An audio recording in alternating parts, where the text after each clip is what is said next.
Gweweti. Hi, everyone. My name is Megan Lukanik. I am Wendat of the Huron-Wendat Nation, and I am an assistant professor in the Indigenous Studies program at the University of Victoria, which sits on the unceded territory of the Lekwungen and WSÁNEĆ peoples. Hi, everybody. My name is Martin Kohlberger, and I'm an assistant professor at the University of Saskatchewan, which is in Treaty 6 territory. And today, Megan and I are going to be telling you about putting Natives for Linguistics ideas into practice by sharing about a series of internal capacity building workshops that we had in the spring and summer of 2021. Since the start of Natives for Linguistics, one of the main aims of this special interest group is to decolonize linguistics by placing Native voices and perspectives into the center of our field. And so in our 2021 annual meeting, members of Natives for Linguistics expressed interest in having a safe space for discussions on how to do so in their teaching and research practices. So Megan and I volunteered to co-facilitate, co-organize these workshops. And the purpose of them was to share ideas and build capacity within our special interest group. And also to give Natives for Linguistics members a chance to share how those ideas might be applied to their teaching and research. The format that the workshops had were of two kinds. We first had 3 meetings in the spring of 2021 with scheduled presentations where people volunteered to give a presentation. And these were then followed up by 2 more informal meetings in the summer of 2021 that were more conversational. The first 3 workshops that we had in the spring, in April and in May, involved a series of presentations by the scholars listed on this slide, by Carrie Chu, Kevin Zhou, Joshua Holden, myself, Juliana Kenfield, and Ignacio Montoya. And some of these presentations were more focused on teaching perspectives, whereas others were more focused on research perspectives. But they all shared the characteristic that the scholars here talked about how they had applied Natives for Linguistics into their own academic practices. These 3 workshops, we won't talk about the specifics of what people contributed in these workshops because they were internal to Natives for Linguistics. But if anybody's interested, you can get in touch with us and we will forward your messages to any of the presenters listed here. We followed up in the summer with 2 drop-in sessions about syllabi. So the idea was to have sessions where people can discuss their syllabi for the upcoming fall term, ask questions about decolonizing their syllabi, share examples on how they have already done so, and support each other in the process of rethinking teaching practices. What we'll do now is we'll share some parts of our own contributions. And so I'll start off by telling you about what I had shared in one of the spring sessions about my teaching practices. So one of the things that I have taken from Natives for Linguistics is the idea of reflecting on my own positionality. And so before teaching a course, I realized it was really important to reflect on how my own positionality influences my role as an instructor. So the fact that I'm an Ecuadorian Latino scholar who now resides in Canada, all of these things factor into my positionality. And it's also important for me to think about how this is perceived by my students. And finally, what qualifies me to teach this course beyond my academic development? So what about me, about my experience in positionality makes me qualified to teach a particular course? Furthermore, it's also important to consider the positionality of the students in our courses and to think about what is the best way to deliver a course and what the best method of assessing a student's performance or success in the course. And so in my case, I try to take inspiration from the R words, which are well known from the seminal paper by Kirkness and Barnhart in 1991 about the 4 R's: respect, relevance, reciprocity, and responsibility. These have been important words in Native epistemologies and have been discussed by many scholars. And in fact, scholars have added other words like relationships and reflection. And so in my contribution in the spring workshop, I tried to take these R words and talk about how they can influence our teaching.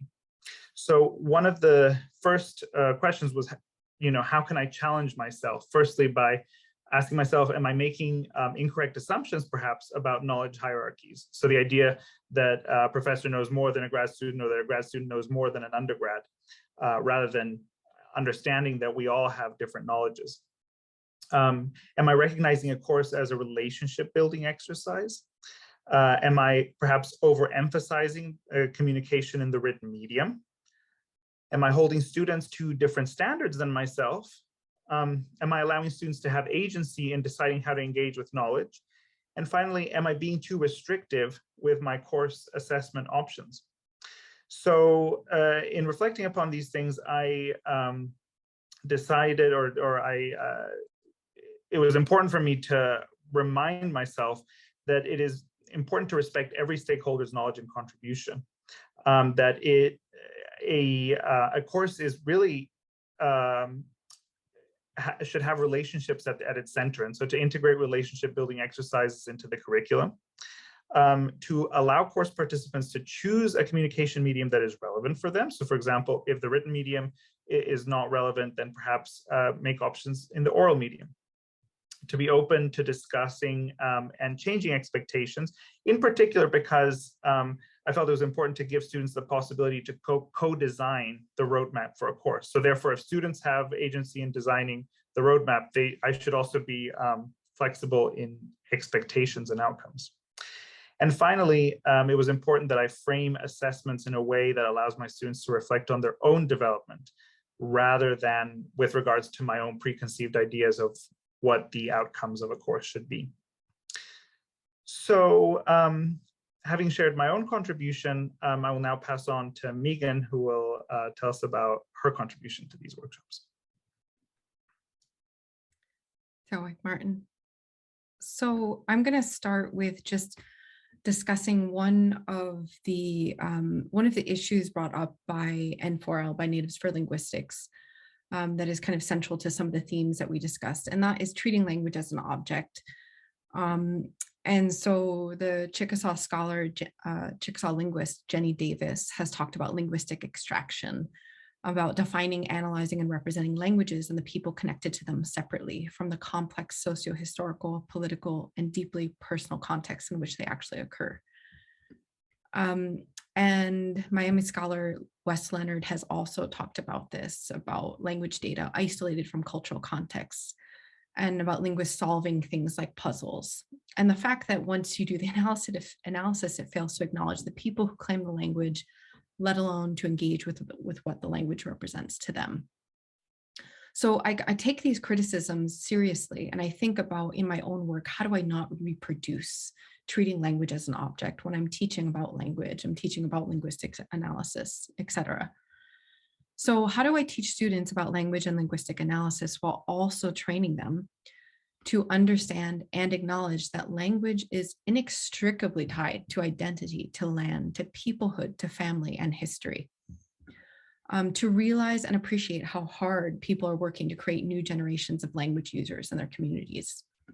To value the time, the energy, the expertise it takes for these examples to make their way from the mouths of speakers or the hands of language users, signers, to the classroom. To recognize how privileged we all are to be able to learn from these languages and these people in a university setting. And finally, to respect and value Indigenous knowledges and epistemologies. So in thinking about these questions, I'm going to share with you 3 different aspects of my teaching practices from 3 different courses, and how to apply the ideas of Natives for Linguistics into my teaching, how I've been doing that. So I created an assignment called Language Profiles. This is in the context of an introductory course about morphology and syntax. And so students would work in small groups or by themselves, and they would create a short presentation of 3 to 5 minutes to contextualize the languages that are mentioned in textbooks that are given as examples, and provide a way for us to hear from the people who speak those languages or use those languages.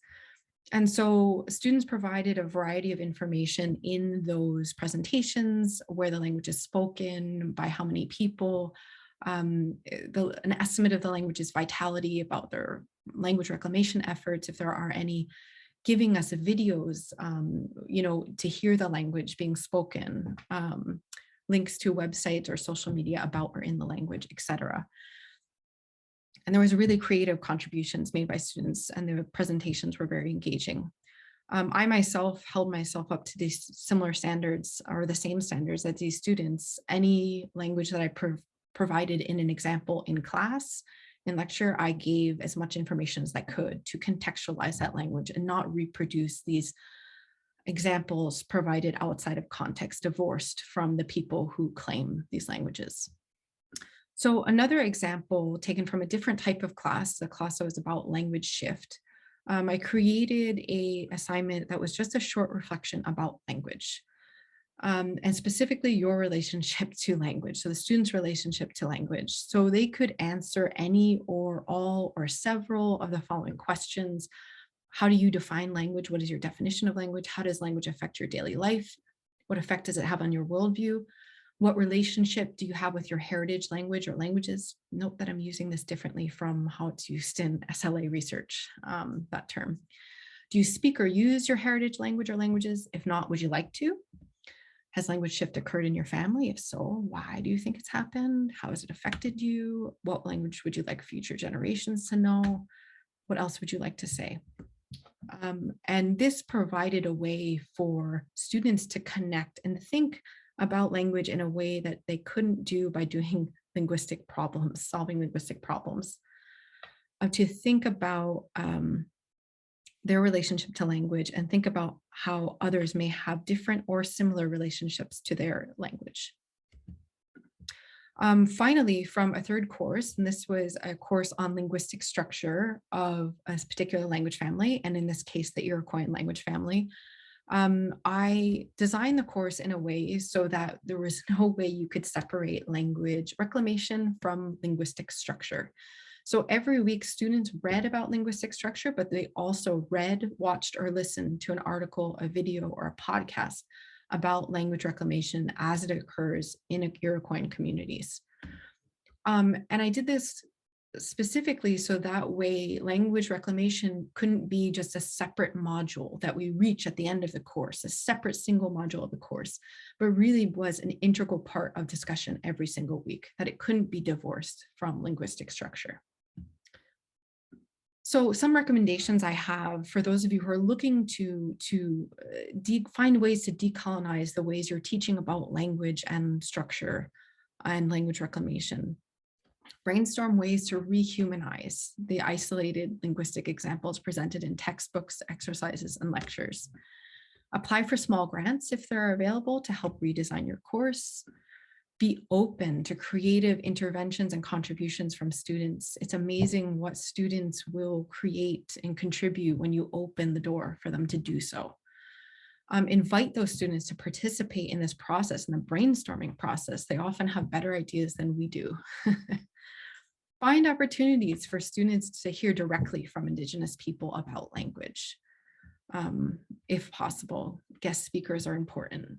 Make a safe space or safe spaces for discussions about these complex issues. Talk about this directly. Talk about, being uncomfortable, with some of these issues. Talk about what this means to you. And finally, just know that any small step in this direction is better than nothing at all. So this is the time. The pandemic has forced many of us, or all of us, to redesign our courses and our research projects. So maybe this is an excellent moment to introspect a bit more deeply about the choices we make, the beliefs behind those choices, and the implications of those choices on ourselves and others. So hopefully we will be able to turn some of the hardship that we have experienced into something positive for the future. That's all. Thank you for listening.